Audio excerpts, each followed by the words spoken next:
My name is Ava Collins, and I spent most of my life being invisible to the people who were supposed to love me most, my family. They ignored my birthdays, skipped my wedding, and never once believed in my dreams. But when I built an empire from the silence they left behind, suddenly they came knocking, hungry for the success they never helped me build. What they didn't know was that I had been waiting for this moment all along. This is the story of how I turned their greed into my greatest revenge. Where are you watching from? Don't forget to like, subscribe, and stay tuned for more. My wedding day was supposed to be the moment everything finally came full circle. The perfect dress, the vows, the laughter. I spent months planning every detail, hoping my family would finally show up just once to be proud of me. They didn't. Not a single call, not a text, not even a lame excuse. My parents and my brother ignored it like I was a stranger, not their daughter or sister. It cut deep, but I learned to swallow the ache, to turn silence into fuel. I built my life brick by brick, building an audience that saw me when my family never did. Millions followed my work online, and for once I felt seen. Last month, I posted a photo of my new electric blue Tesla, $120,000, fully loaded, a symbol of how far I'd come. My phone stayed silent for days. Then, out of nowhere, my mom called. Her voice, sharp and suspicious, asked only one thing. Where did you get the money? She demanded a family meeting the next day. That's when I knew. They still didn't care about me, just what I had. But this time, I wasn't the forgotten daughter. I was the storm they didn't see coming. I grew up in a quiet neighborhood on Madison's west side, in a neat 2-story brick house with trimmed hedges and a basketball hoop in the driveway. My father, Robert Collins, was an insurance agent, the kind of man who could charm clients with practiced smiles but forgot birthdays. My mother, Elaine Collins, was an administrative assistant who balanced bills, schedules, and her own exhaustion with military precision. Then there was my older brother, Ethan, the golden boy. Even when we were kids, his name was a crown they polished daily. I was the shadow that trailed behind it. At 8, I already knew my place. When Ethan's middle school team won a local football championship, my parents threw a backyard barbecue that could rival a graduation party. Streamers, cake, loud music, 50 people clapping and cheering as Dad slapped Ethan's shoulder saying, "That's my boy!" I stood off to the side, holding a can of soda, wearing a new floral dress I'd begged Mom to buy. No one noticed. A week later, I landed the lead in my school's spring play. I practiced lines in front of the mirror, imagining Mom and Dad smiling in the audience. On opening night, I peeked past the curtain. Their seats were empty. Ethan had a math test the next day, and apparently, that was more important. I performed anyway, pretending the stage lights blinded me to the truth. I was invisible. Ethan's high school graduation was the event of the year. They rented a banquet hall, hired a photographer, invited half the neighborhood. Dad gave a toast about his brilliant son heading to law school.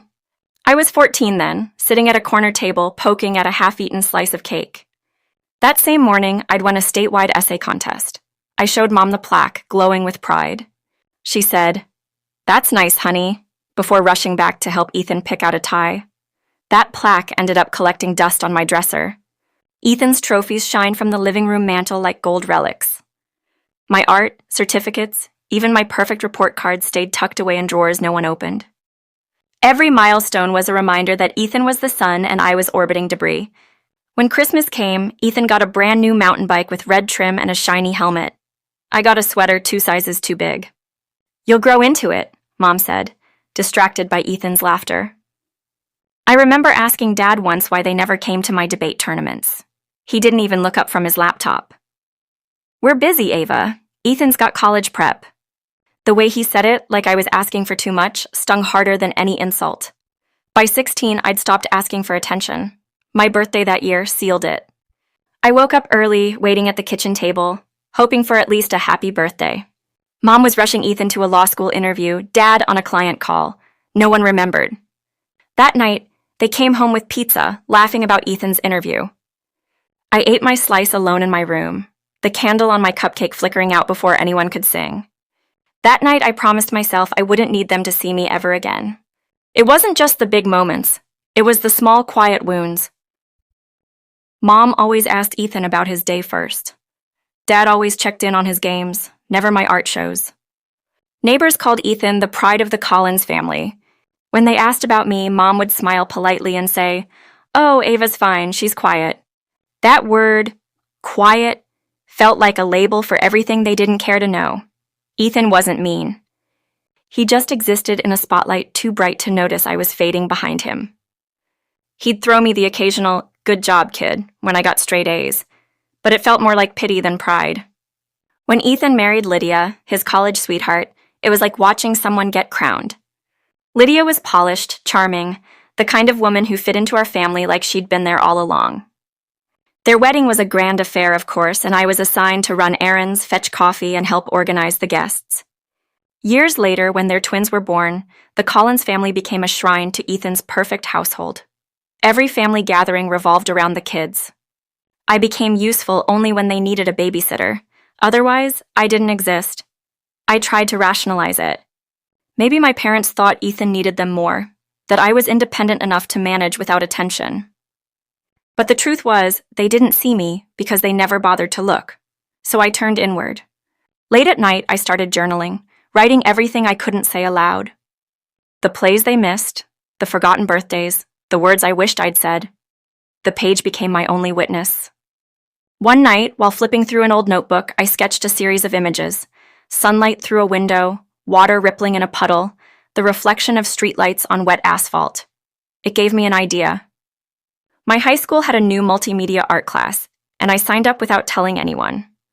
The first day, our teacher, Miss Harper, stood at the front with a clunky old camcorder and said, "Art isn't about perfection, it's about emotion." Those words hit something deep in me. She introduced us to short-form videos, 1-minute clips meant to capture feelings rather than stories. The first examples she showed, raindrops sliding down a bus window, hands brushing over tall grass, mesmerized me. It was storytelling without permission, and I was hooked. I started filming everything. The leaves swirling in the fall wind, the snow melting on car roofs, my sneakers crunching over gravel. My edits were clumsy, but they felt alive. Ms. Harper noticed. One afternoon, she stopped me after class and said, "Ava, you've got something most people don't. An eye for quiet beauty. You should enter the local teen film contest." My instinct was to laugh it off. Me? The girl who couldn't even get her family to show up to a school play? But she believed in me so much, I decided to try. I stayed up late for nights, editing clips together on free software, creating a short film I titled Small Wonders. It was a montage of Madison's unnoticed beauty. A frozen lake glinting at sunrise, kids laughing at a bus stop, a cat slipping between fences. It was everything I'd ever wanted to say. I exist. Look closer. The contest night arrived. Rows of folding chairs filled the community center. Parents clapped for their kids, the air thick with pride. I sat in the back, my hands trembling around the program. When Small Wonders played, I held my breath. The room fell silent as my images filled the screen, and for 90 seconds, I wasn't invisible. When the applause came, it was real, loud, alive. Then the judge stepped up and announced the winner. First place, Ava Collins. I froze. Then the crowd clapped again, and I walked to the stage, heart pounding, the small plastic trophy trembling in my hand. But when I turned toward the audience, the chairs where my parents should have been were still empty. I walked home that night beneath the soft orange glow of the streetlights, clutching my trophy like it was a secret I didn't know how to share. The air was cold, my breath fogging the air, my steps echoing against the pavement. I kept telling myself they'd notice this time. Maybe Mom would smile, maybe Dad would pat my shoulder, maybe Ethan would say something kind. But when I opened the door, the house was dim and silent. Mom was on the phone with a client, Dad was typing away on his laptop, and Ethan was sprawled on the couch watching TV. "I won," I said softly, holding up the small golden cup. Mom looked up briefly, smiled faintly, and said, "That's nice, honey." Dad didn't even glance up. Ethan just mumbled, "Cool," and went back to his show. I stood there for a few seconds, waiting for someone to care. No one did. That night, I went to my room, shut the door, and placed the trophy next to my lamp. It caught the dim light, gleaming faintly, my quiet proof that I mattered, even if no one in this house saw it. Then, with tears drying on my cheeks, I opened my laptop and made a decision that would change everything. I created my first YouTube channel. I called it Ava's Frame. No profile picture, no plan, just a space to upload small wonders. I hit upload, not expecting much, maybe 10 views, maybe none. But within a week, the video had over 100. Comments trickled in. This feels peaceful. You made me miss home. This is art. Those words wrapped around me like a blanket. For the first time, I wasn't invisible. Strangers saw beauty in what I created, something my family never did. I kept going. I filmed sunsets from the rooftop of the library, time-lapses of rain sliding down cafe windows, close-ups of hands sketching in notebooks. Each video was my rebellion, proof that I existed outside their silence. Harper became my mentor, guiding me through editing tricks, storytelling, pacing. You've got a voice, she'd say, use it. By senior year, Ava's Frame had 800 subscribers. I didn't tell anyone. My family still thought I was wasting time making cute little videos, as Mom once said, but I didn't care. When I got accepted into the University of Wisconsin's communications program with a partial scholarship, I knew I was on the right path. My parents congratulated me briefly, but their energy was reserved for Ethan's new law internship. I packed my bags, hugged them goodbye, and promised myself that one day, they'd have no choice but to see me. College was chaos. I balanced lectures, part-time work at a coffee shop, and hours editing videos on a worn-out laptop. I barely slept. But the exhaustion felt different, purposeful. My roommate Maya became my first real friend. She'd watch my clips over late-night takeout, always saying, "You're gonna blow up one day." Her belief became fuel. During my second year, I took a digital storytelling course taught by Professor Alan Carter, a sharp, animated man who treated creativity like oxygen. One day, he played one of my short videos in class, a 2-minute montage of campus nights and study sessions set to soft lo-fi beats. When the lights came on, he looked at me and said, "Ava, this is what honesty looks like on screen." That sentence lodged deep inside me. Professor Carter became more than a teacher. He became a mentor. When a national content competition was announced, a campaign challenge for a mental health nonprofit, he pushed me to lead a team. We worked for months, building a series of short, heartfelt clips showing students talking about burnout, loneliness, and self-worth. I poured everything into those edits, every sleepless night from my childhood, every ache of being unseen. When our project won first place nationally, I cried. The $10,000 prize felt surreal, but the validation was what mattered. I called my mom right after. "We won, Mom! National first place," I said, voice trembling with excitement. She paused for a moment before replying, "That's great, Ava. You know your brother just got promoted. He's heading to Chicago next month." I hung up slowly, staring at the phone, the ache crawling back into my chest. Still, I didn't stop. That competition became the launch pad. After graduation, I turned Ava's Frame into a full-fledged brand, freelancing for small businesses and cafes. My videos started to gain traction. Aesthetic reels, storytelling campaigns, local ads. One day, a cafe owner told me, "Your video doubled our sales this week." That was the first time I realized I could build something real from this, so I did. I founded my company, Lightframe Studios, out of a cramped co-working space downtown. Just me, a camera, and a laptop. I took every job I could get. Real estate tours, product ads, even wedding clips. Slowly, I built a reputation. Clients told other clients. Within 2 years, Lightframe had 5 employees, all as hungry as I was. We started attracting bigger contracts.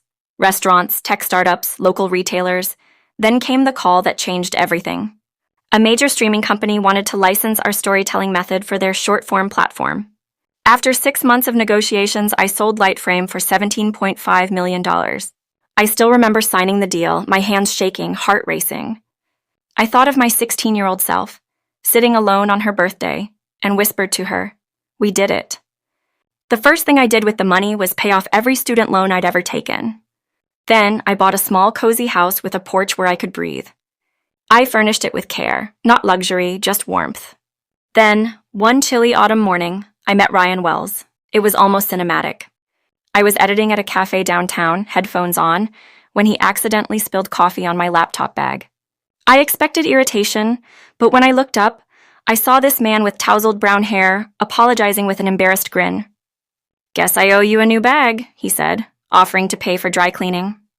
I laughed, brushing it off. We ended up talking for an hour. He was a mechanical engineer, steady and kind, grounded in ways I wasn't used to. Over time, we started seeing each other regularly. Late dinners after long workdays, walks through the park, quiet nights with wine and music.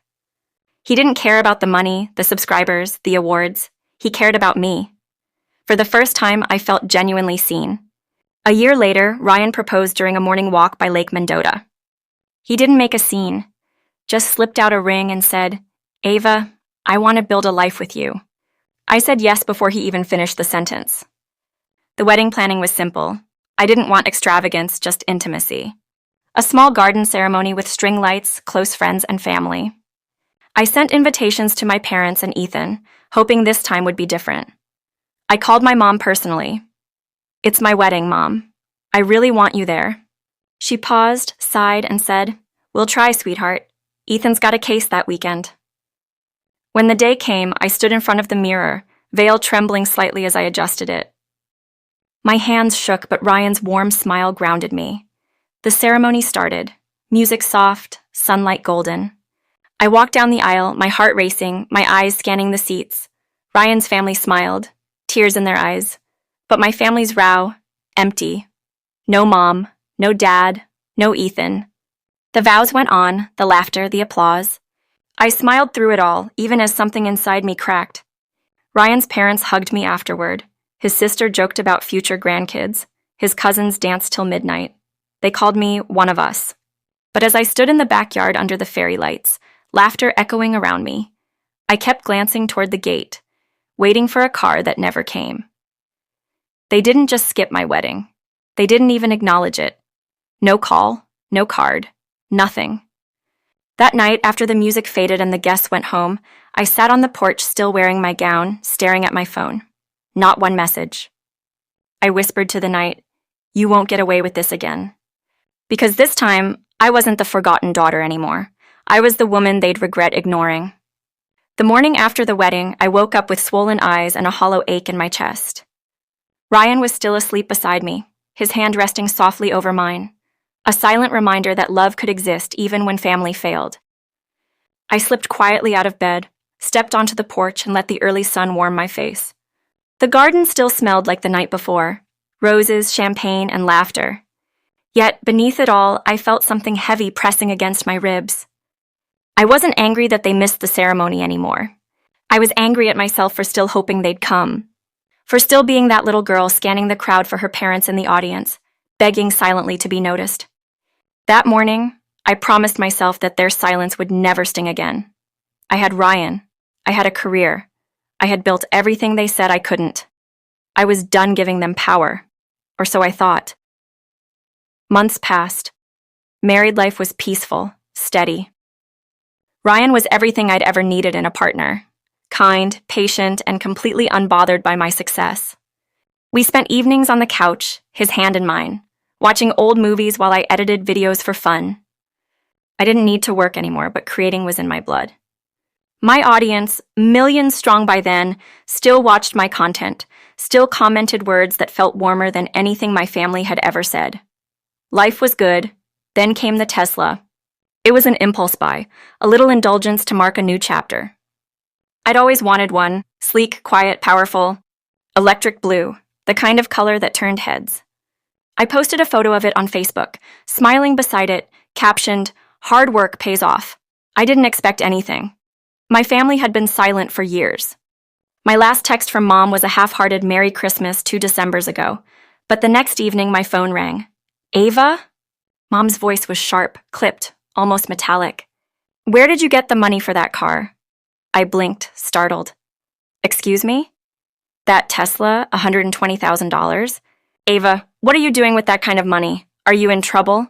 Are you mixed up with someone?" I almost laughed. After years of silence, that's what she wanted to know? Not, "How are you?" Not, "We miss you," just, "Where did the money come from?" "I earned it," I said flatly. A pause. Then, "Family meeting, tomorrow, at your father's house, 9 a.m. I almost told her no, almost hung up. But something stopped me. Curiosity, maybe, or the quiet anger I'd buried for years. If they wanted to finally see me, even for the wrong reasons, fine. I'd show them exactly what success looked like. When I told Ryan, he frowned. "Do you have to go?" "I do," I said, sliding my phone into my bag. The next morning, I drove the Tesla through familiar streets that suddenly felt foreign. The same sidewalks where I'd once walked to school. The same park where my brother's football team practiced. Memories clung to every corner. When I pulled into my parents' driveway, I saw Dad's old SUV, Mom's sedan, and Ethan's shiny black Mercedes. They were all waiting. The moment I stepped inside, the air felt heavy. Mom stood by the kitchen island, arms folded. Dad sat at the table, avoiding my eyes. Ethan leaned against the counter, his suit jacket tossed over a chair, the picture of smug confidence. "Well," Mom started, "you've been busy." "I have," I said evenly, taking a seat. Dad cleared his throat. "Your mother's been worried. You show up on social media with expensive cars, vacations, all this attention online. People talk, Ava. You can't just make a living," I interrupted. "Run a company, sell it for millions?" Ethan snorted softly. "Come on, millions?" I smiled. 17.5, actually. Want to see the contract? Their faces froze. For the first time in my life, I had their full attention. Mom's eyes flicked nervously to Dad. "You're not serious." "I am. I built Lightframe Studios from scratch, sold it to a major streaming platform last year." I leaned back, crossing my arms. "I paid off my student loans, bought a house, married a man who actually cares about me. So tell me, why am I here?" Dad's jaw tightened. "We're just surprised. You've always been so private, Ava." "Private," I said with a soft laugh.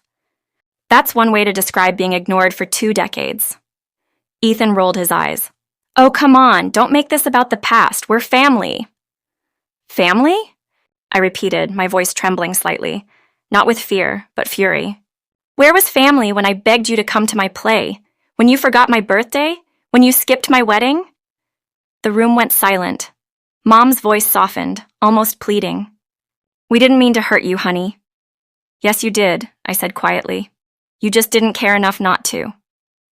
For a moment, no one spoke. Then Ethan cleared his throat. "Look, Ava, we're not here to fight.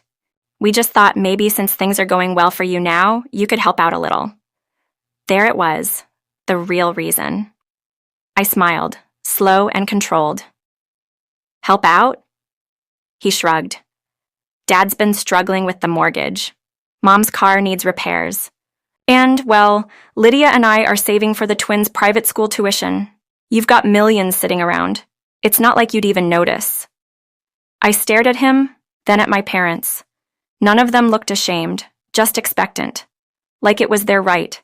I stood up, walked toward the window, and said, "You know, it's funny. When I was a kid, I used to dream about this moment, finally being important enough that you'd notice me. I just never imagined it would take a car and a bank account to do it." "Ava, don't be dramatic," Mom said, sighing. I turned to face them, my voice calm and cold. "You ignored every accomplishment I ever had. You didn't clap at my contests. You didn't show up at my graduation. You didn't come to my wedding. And now you want my money?" Ethan rolled his eyes again. "You're overreacting." "Maybe," I said, walking toward the table. "But let me make something clear. I built my life without you. Every dollar I earned came from the silence you left me in. So no, you don't get to ask for anything." Mom frowned. "Ava, that's cruel." I smiled faintly. "No, Mom. What's cruel is forgetting your daughter's 16th birthday. What's cruel is watching her perform alone in a school auditorium. What's cruel is pretending she doesn't exist until she's useful."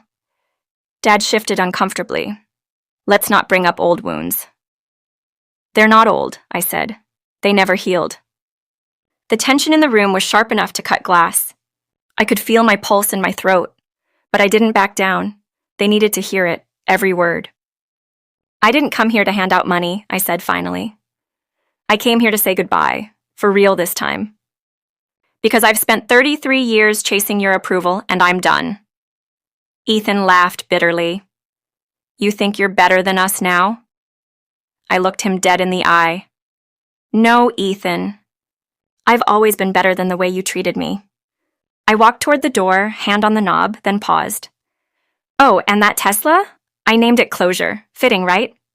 The door clicked shut behind me, and the sound felt final, like sealing off an old wound. Outside, the air was cool and bright. I took a deep breath, feeling lighter than I had in years.